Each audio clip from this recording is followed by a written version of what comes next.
I mean, you're seeing all kinds of guys having success with karate style and like kind of on your toes bouncing kickboxing style, shoot, a point kickboxing style. And you're seeing a lot of people come in because it's cool, it's flashy, the fans love it, the promoters love it. Michael Page. Michael Page, exactly. Yeah. I mean, he's a perfect example of a guy who's a real high-level point karate fighter who's now a real tough puzzle to solve in MMA. Yeah. Who is he fighting next? He's fighting 170, right? He's fighting 170. I don't think he has a Bellator. I don't think he has an MMA fight scheduled. I know he had a fight in October. But that was... He had a boxing match. Yeah. Yeah. That was October. And he won by KO. Months ago, yeah. It was a long time ago. May. And I know they were trying to set up a fight with him and Paul Daley, which would be fucking chaos. Yeah. But Paul Daley was just saying something. I read an article. I just read the headline. It said, Bellator thinks I'm a fool and I ain't one. Yeah, so I don't Paul know. Daley, Paul Daley was not very happy for a second. That's why I was very interested, or I was surprised to see him. Who did he just signed to fight? Who's he fighting? I don't know because this was I read this. He's headline, fighting someone in London. I believe it was yesterday. See, he find out who it says. Paul Daley. John Fitch. Oh, John Fitch. That's right. He's coming back to or John Fitch is coming back. That's a terrible fight for him though. Yeah. John Fitch is all wrestler. Have they fought yet? Ready to fight John Fitch? I don't think never they fought did. in Strikeforce No, days? I don't believe they did. Coming off impressive second round knockout of fellow UFC veteran Lorenz Larkin. So he's been out for a while too, because that fight with Lorenz, I want to say, was 6 months ago plus. That was right? that was on my card in September. Oh, September? Never mind. Yeah, That wasn't on my September. card. But yeah, I know he came out. He wasn't very happy about some stuff. So that was 8 months since his last fight. So is that what he's upset about? That he hasn't gotten a fight in a long time? No, I mean, I think it's like you said. Bellator thinks I'm a fool. Blah blah blah. He basically said he was walking. There you go. Yeah, Bellator is playing me for an idiot, and I ain't an idiot. You ain't an idiot. I ain't an idiot. When you say that You're with an idiot. his British accent, it's even better. I know. Bellator. Yeah, but that's interesting. I ain't happy with what you guys are doing. Finally, a fight that makes sense. Hold on, scroll back up. What is he saying? Bellator wanted him to fight John Fitch, Bellator 199 this Saturday. One thing went through his mind. I thought, finally, a fight that makes sense. Daley said, in case you couldn't tell.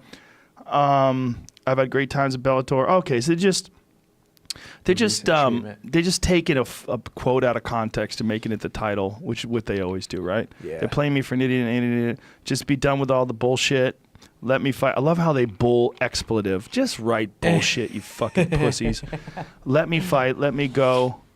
Or you treat me like you want me to be here. Oh, okay. Yeah. I mean, Well, that's a good fight, though. Yeah. The John Fitch fight's a good fight because striking-wise, obviously, he has a giant advantage. But Fitch has been around a long time. He knows his shit, and he's a fucking brutal wrestler. And this is Fitch's first fight in Bellator. No. Yeah. Just came over from Pro Fight League. Mm-hmm. Or is that what it was last? Yeah. Well, were they calling it World Series of Fighting? It was Fighting then? World Series back then, yeah. And Fitch fought Paul Jarez, and that was when Paul Jarez got disqualified, right? Yeah. Was it heel hook that he held on to? Yeah. Yeah. That was bad for a couple of fights in a row. Paul Jarez will do that, man. Paul Harris? Yeah. I love when people call him Paul Harris. I'm like, who's Paul Harris? And I didn't know he was good. And they're like, okay, it's... Yeah, he holds on to shit. Yeah, bad. But the ref's like ripping him off. Yeah. Well, which is actually awesome. It's kind of crazy. It's terrible if it's your knee. Yeah, it's terrible if it's your knee, but it's like awesome for fans. But then the fans are like, half of them were ticked off, half of them were pumped. Like, what's going on? Well, you're seeing leg locks now. You're really seeing them in MMA. You're seeing them, a shitload of them in jiu-jitsu. Professional submission matches. You're seeing the leg lock game because of like the Danaher Death Squad and a lot of those guys just seeing it dominate competition. I almost got my leg ripped off. Like a lot of things would be a lot different if I would have tapped in that fight, that first fight against Marcian Held, first round of the Bellator tournament. Phenomenal jiu-jitsu guy. He had it so deep, man, and like sprained my hamstring a little bit, like pulled it, popped it, and then I had to fight 3 or 4 weeks later again. Wow. But man, almost ripped my knee in half. Do you train a lot of leg lock submissions? Do you train defense? Like, not a lot. How do you know what to do in a situation like that? I mean, I think there's a couple. There's a couple like.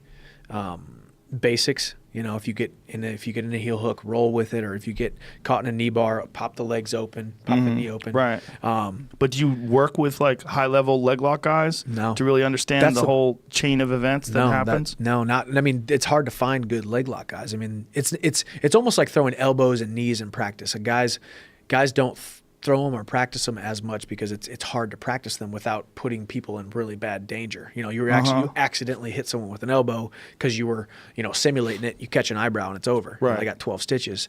Same thing with leg locks. I mean, people will get it. I actually got caught in a leg lock by Mario Sperry this last training camp. Now that I think about it. Mario Sperry still rolling. Oh, he's still rolling, man. He's like, you, Chandler, come here. How old is he now? Mario's got to be 50. Yeah, he's the man. He's awesome. Really nice guy. Real veteran, man, and a real pioneer of jiu-jitsu and MMA. Yeah, it was a wrestling day. It was a wrestling day, and we went to the ground, and we just kept going. I had wrestling shoes on. He caught me in it. I was like, whoop. Like, give the old tap real quick because I'm like, man, you get wrestling. With wrestling shoes on, it is no joke. You ain't getting out of nothing. No, so it's like, yep, got me. Yeah. Thanks, coach. Let's go again.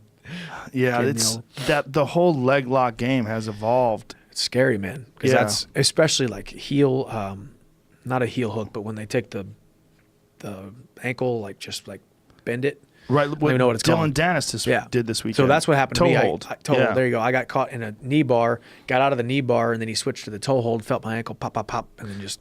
What inspired you to talk a bunch of shit about Dylan Dennis after his performance? I don't know. I don't think he looked very good. You don't think his jiu-jitsu looked good? No, he was all right. I mean, he went there in a nice little transition, grabbed the leg, but I mean, he looked like a fish out of water on the feet, of which, of course, he First should. MMA I guess fight. First MMA fight. But I think do I respect what the win? Do I respect what he's done in BJJ? That's cool, but it's not mixed martial arts, and it's funny how much he's getting called out for being literally just a wannabe Connor with all the same exact